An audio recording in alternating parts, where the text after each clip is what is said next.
ప్రభుత్వ పాఠశాలల్లోనే విద్యార్థులకు నాణ్యమైన విద్య అందుతుందని భూపాలపల్లి ఎమ్మెల్యే గండ్ర సత్యనారాయణరావు అన్నారు. గణపురం మండలం మైలారం ప్రభుత్వ ఉన్నత పాఠశాలలో నిర్వహించిన బడిబాట కార్యక్రమంలో కలెక్టర్ భవేష్ మిశ్రాతో పాటు ఎమ్మెల్యే గండ్ర సత్యనారాయణరావు పాల్గొన్నారు. అనంతరం వారు మాట్లాడారు.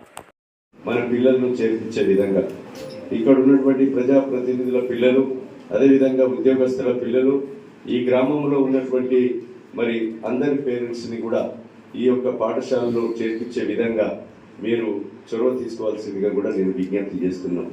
ఎందుకంటే మనం ఈరోజు ఈ పాఠశాలలకు ఏమి అవసరాలు ఉన్నాయి, రాబోయేటువంటి రోజుల్లో మీకు అన్ని ఫ్యాన్లతో, డోర్సు, విండోసు, ప్లే గ్రౌండ్, ఇంకా ఏది అవసరం ఉన్నా కూడా మీకు ఒక జాలి కొరకు, కోతల కొరకే కాదు, ఇంకేం అవసరం ఉన్నా కూడా ఈ పాఠశాలకు కలెక్టర్ నిధులు కానీ, ముఖ్యమంత్రి నిధులు కానీ, నా నిధులు కానీ వెచ్చించి తప్పకుండా పరిష్కరిస్తామని చెప్పి సందర్భంగా తెలియజేస్తున్నా. ఈ పాఠశాలకే కాదు, శాంపేట మండలం భూపాలపల్లి నియోజకవర్గంలోని ఏ పాఠశాలలో ఏ లోటు ఉన్నా కూడా మరి ఆ లోటును తీర్చే బాధ్యత ప్రభుత్వం తీసుకుంది, మేము తీసుకుంటామని ఈ సందర్భంగా తెలియజేస్తున్నాం.